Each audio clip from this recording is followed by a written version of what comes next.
Assalamualaikum warahmatullahi wabarakatuh. Selamat berjumpa lagi. Kali ini kita akan membahas tentang uji hipotesis. Masih bersama saya Bapak Dwi Endarto. Oke, untuk menyangka waktu, mari kita ikuti penjelasan dari Pak Dwi berikut. Yang pertama, kita bahas uji hipotesis. Nah, dalam penyelidikan suatu permasalahan, terlebih dahulu kita membuat dugaan sebelum menyelidiki dugaan tersebut. Nah, dugaan penyelidikan dalam matematika dinamakan hipotesis. Penyelidikan tentang dugaan tersebut benar atau salah dinamakan uji hipotesis. Nah, kemudian langkah-langkah dalam melakukan uji hipotesis. Uji hipotesis atau permasalahan dapat dilakukan dengan langkah-langkah sebagai berikut. Yang pertama, langkah pertama yang harus kita lakukan adalah merumuskan hipotesis nol atau HO dan hipotesis alternatif H1. Kemudian langkah kedua, memilih statistik uji dan menghitung nilai statistik uji. Yang ketiga, menentukan tingkat signifikansi alfa. Nah, yang keempat, menentukan daerah kritis. Dan yang kelima, menentukan keputusan uji dan membuat kesimpulan. Oke, mari kita bahas langkah satu persatu. Yang pertama, merumuskan hipotesis nol atau HO dan hipotesis alternatif H1. Hipotesis nol adalah hipotesis atau pernyataan yang dianggap benar dan akan diuji kebenarannya. Hipotesis alternatif H1 adalah lawan dari hipotesis nol. Rumus hipotesis nol HO dan hipotesis alternatif H1. 1. Merumuskan hipotesis yang mengandung pengertian sama. HO adalah mu sama dengan mu 0. H1 mu tidak sama dengan mu 0. Nah, alternatif yang kedua, HO mu sama dengan mu 0. H1 mu kurang dari mu 0. Yang ketiga, HO adalah mu sama dengan mu 0. H1 mu lebih besar mu 0. Ini rumus yang pertama. Kemudian rumus yang kedua, hipotesis yang mengandung pengertian maksimum. Nah, tadi HO mu kurang dari sama dengan mu 0. H1 mu lebih besar mu 0. Yang ketiga, merumuskan hipotesis yang mengandung pengertian minimum. Jadi kita dapatkan mu lebih besar sama dengan mu 0. H1 mu kurang dari mu 0. Yang kedua adalah memilih statistik uji dan menghitung nilai statistik uji. Jika ukuran sampel yang diuji N lebih besar sama dengan 30, statistik uji yang digunakan adalah Z. Nah, atau distribusi Z. Z sama dengan X bar min mu 0 per delta per akar N. Variabel Z adalah berdistribusi normal dengan rata-rata 0 dan simpangan baku 1. Kemudian yang kedua, jika ukuran sampelnya yang diuji kurang dari 30, maka yang statik uji yang digunakan adalah distribusi T atau student. T sama dengan X bar min mu per S per akar N. Nah, T berdistribusi student dengan derajat bebas df sama dengan N-1. Keterangannya, X bar adalah rata-rata sampel. Kemudian mu 0 adalah rata-rata populasi yang diuji. Delta atau S adalah simpangan baku. Kemudian N adalah banyaknya sampel yang diuji. Nah, langkah ketiga atau yang C, menentukan tingkat signifikansi alfa. Ya, menentukan alfanya. Taraf signifikansi atau derajat kepercayaan merupakan nilai batas toleransi peluang salah dalam menolak HU atau batas maksimum kesalahan menolak HU. Nah, taraf signifikasi alfa yang paling sering digunakan sebesar 1%, 5%, dan 10%. Taraf signifikasi alfa sama dengan 5%, artinya kira-kira dari 5 dari 100 kesimpulan atau penguji menolak hipotesis yang sebenarnya diterima. Dengan kata lain, kira-kira 95% percaya bahwa kesimpulan yang dibuat benar. Nah, langkah keempat, menentukan daerah kritis. Nah, daerah kritis DK merupakan daerah penolakan HU. Daerah kritis ditentukan berdasarkan rumus H1 dan tingkat signifikansi alfa yang dipilih. Ini ada alternatif. Yang pertama, H1 adalah mu tidak sama dengan mu 0. Daerah kritis berada di ujung kanan dan ujung kiri kurva. Uji ini dinamakan uji dua pihak. Luas daerah kritisnya adalah seperti ini. Ini daerah kritis, berarti ini daerah kritis ada sebelah kiri dan sebelah kanan. Ada di dua. Nah, berarti luasnya adalah alfa bagi 2. Gitu. Ini berarti luas yang sebelah kiri alfa per 2, yang kanan alfa per 2. Jadi setengah alfa.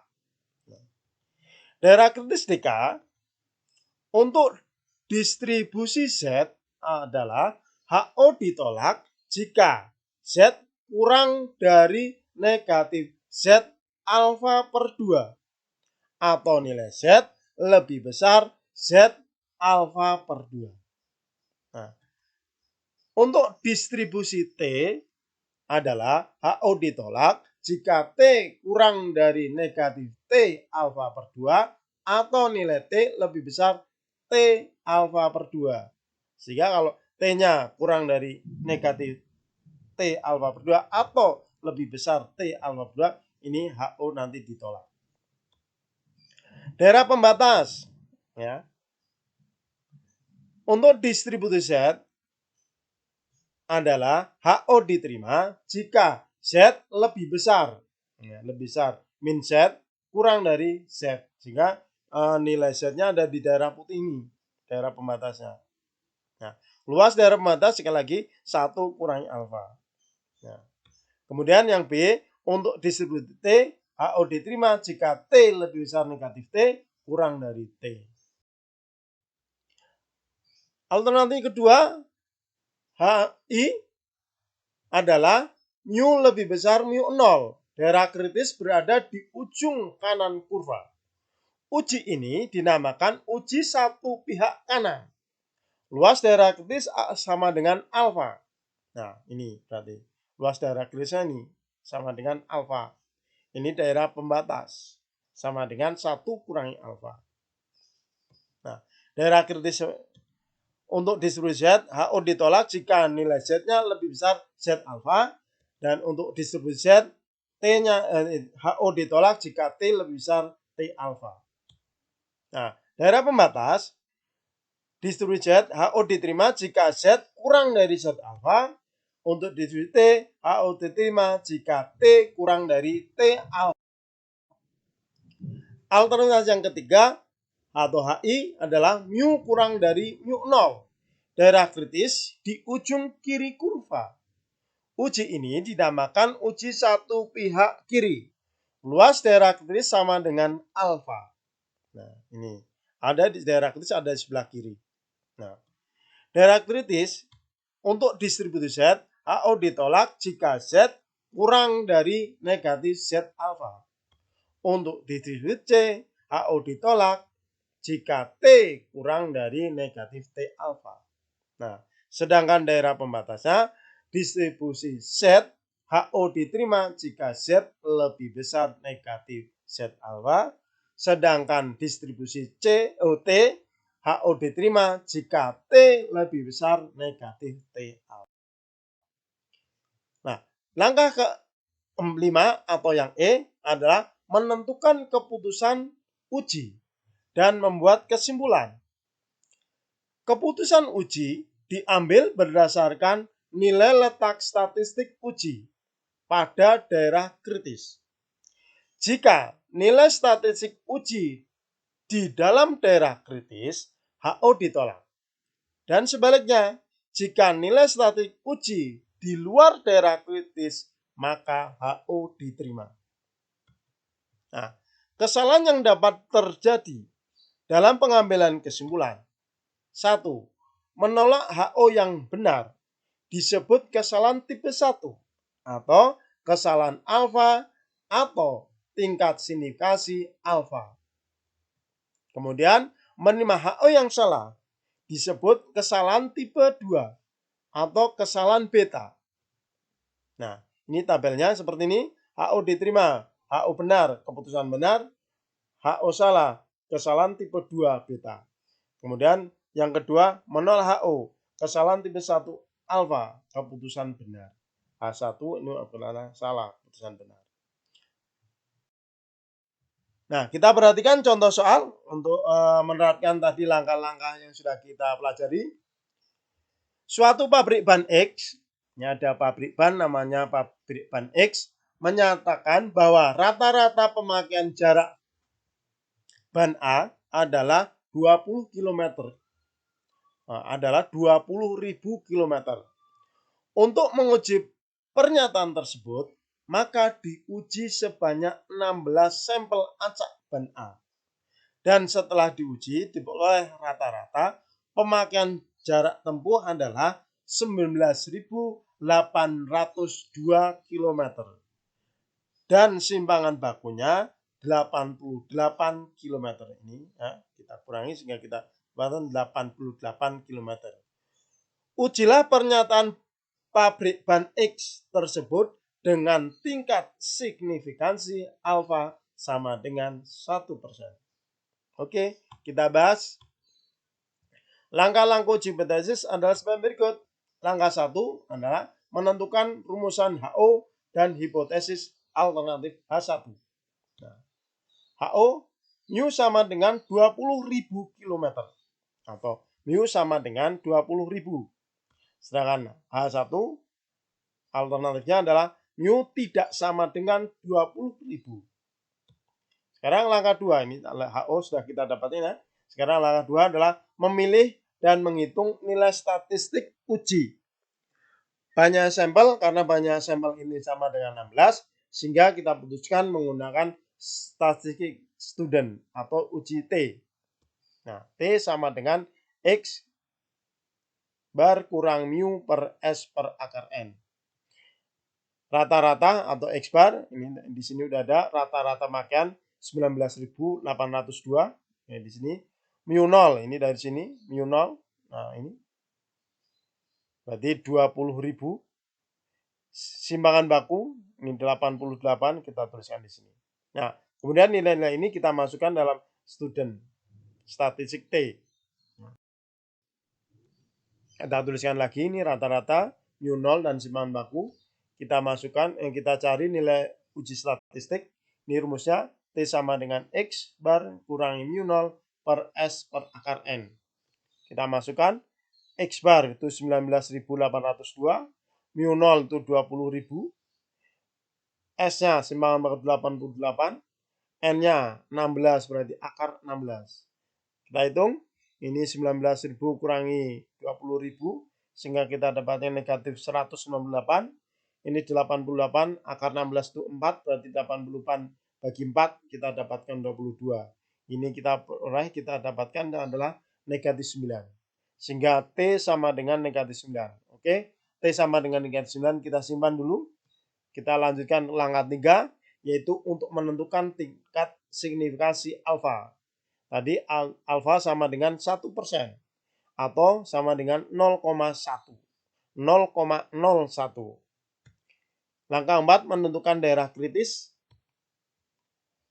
Mu berarti ini hipotesis alternatifnya adalah mu tidak sama dengan 20.000. Sehingga daerah kritis berada di ujung kurva, kedua ujung kurva. Daerah kritisnya ada 2. Nah, luas daerah kritisnya berarti adalah alfa bagi 2. Nah, luas daerah kritis alfa bagi 2, alfanya itu 1%, bagi 2 berarti 0,005. Sehingga gambarnya seperti ini. Ini T berarti ini alfanya, luas daerah kritis 0,05, berarti ini negatif T 0,05, dan satunya adalah T 0,005. Ini nolnya di sini atau mu 0. Gitu. Daerah kritis berarti T kurang dari T negatif T 0,005 atau T lebih besar T 0,005. Nah, N-nya 16 sehingga derajat bebas atau DF sama dengan 15. 15 dari mana? 16 kurangi 1. Gitu. Sekali lagi, derajat bebasnya atau DF sama dengan 15. Nah, kemudian kita cari dalam tabel.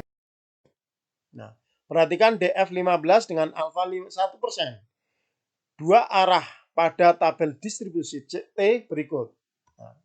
Nah, ini ada DF. Ini nanti ada tabel yang harus kalian gunakan. DF-nya 15. Taruh sini kasih alfa 1%. Sehingga kita peroleh nilai 2,947.